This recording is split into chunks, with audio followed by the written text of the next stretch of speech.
Assalamualaikum viewers. Today I will explain the hydrocarbons. What are hydrocarbons? What are alkanes? And nomenclature of alkanes. My main topic is nomenclature of alkanes. So I will start from the nomenclature of alkanes. We know that alkanes are those saturated hydrocarbons in which carbon-carbon single bond is present, and they have general formula CnH2n plus 2. The general formula of alkanes is CnH2n plus 2. So the first alkane is CH4, second is C2H6, third is C3H8, fourth is C4H10, C5H12, C6H14, C10H22. Because 2n plus 2. So the number of hydrogen atoms in alkane are more than 2 into n plus 2. Number of hydrogen atoms are double plus 2.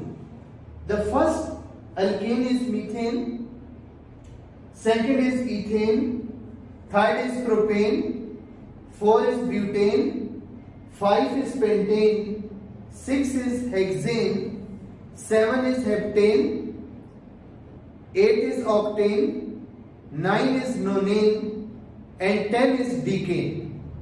We know that these names are given on the basis of letter numbers: meth for 1, eth for 2, pro for 3, but for 4, pent for 5, hex for 6, hept for 7, oct for 8, non for 9, and dec for 10. So this is the basic information about the nomenclature of hydrocarbons.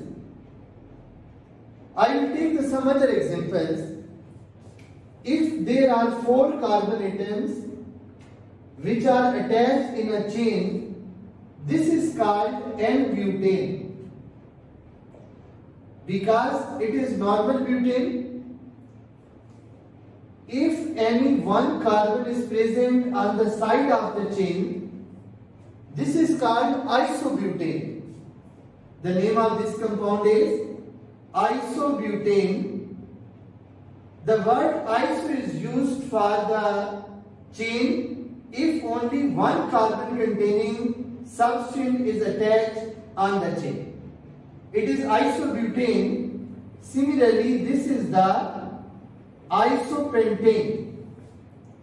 This is isopentane, and if the one carbon is attached with the 4 carbon atom, now the very specific term is used for this, neo, and the name of this compound is neopentane.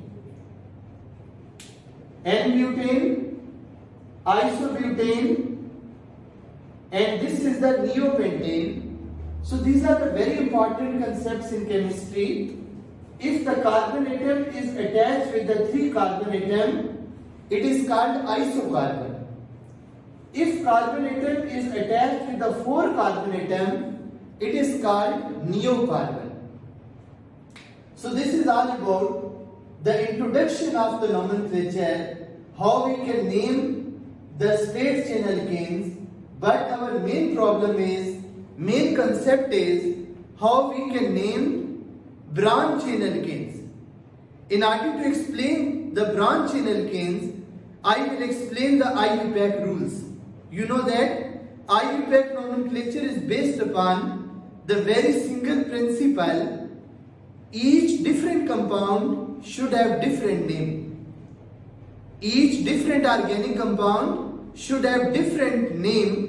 This is the basic principle of IUPAC nomenclature, and today I will explain the IUPAC rules for nomenclature of alkanes.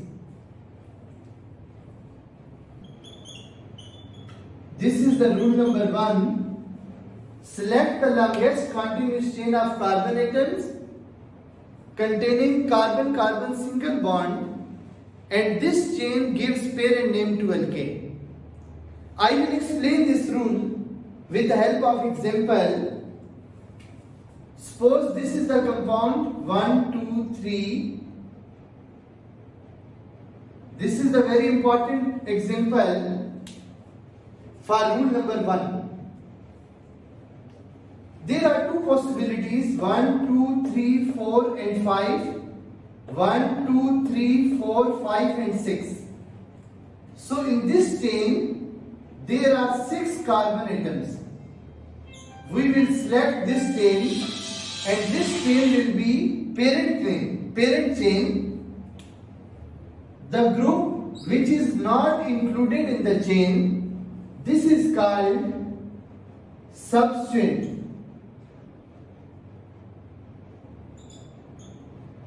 And it is always alkyl group. For example, if one carbon containing substituent, it is called methyl. 2 carbon containing is called ethyl. 3 carbon containing is called propyl. 4 carbon containing is called butyl. And similarly, 5 carbon containing compound is called, or 5 carbon containing a substituent is called pentyl. So this is the rule number 1, and this is the application of rule number 1. I will take the more example. For example, this is the chain.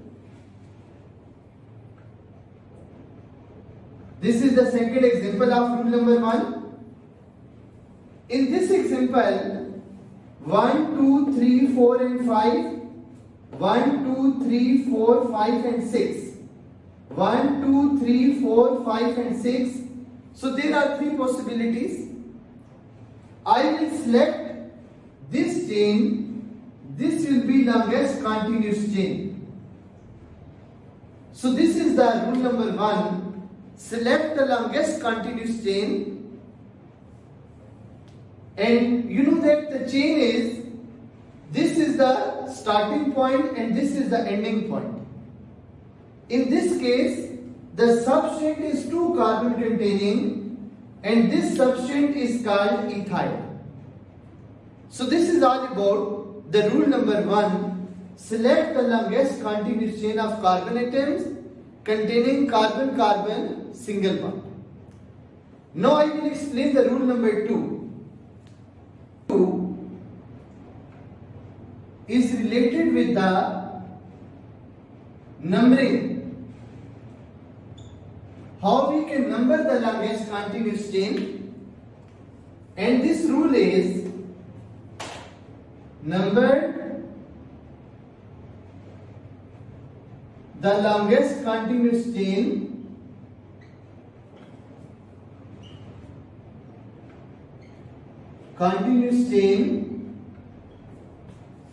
beginning from the end.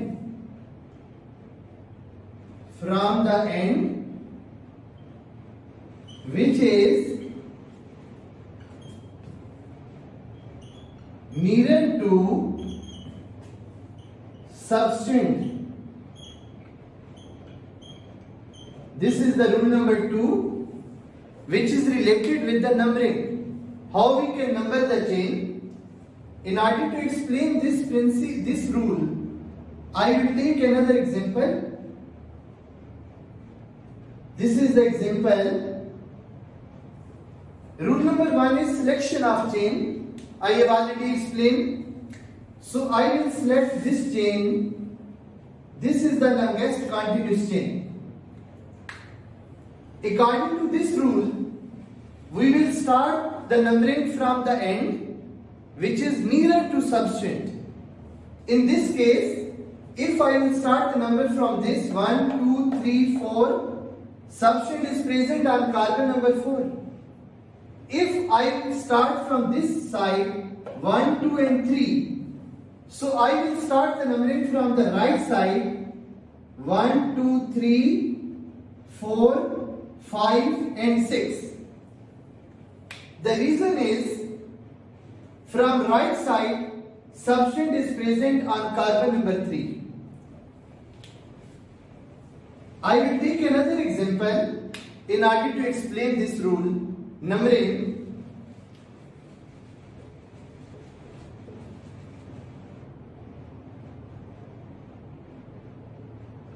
This is also very important example for this rule. In this case, if we start the numbering from the left hand side, substance is present on carbon number 3. If we start the numbering from the right hand side, again substance is present on carbon number 3. So we can start numbering from right or left. 1, 2, 3, 4 and 5. So from these two examples, we can conclude that we will start the numbering from the end, which is nearer to the substance. Now I will explain the rule number 3.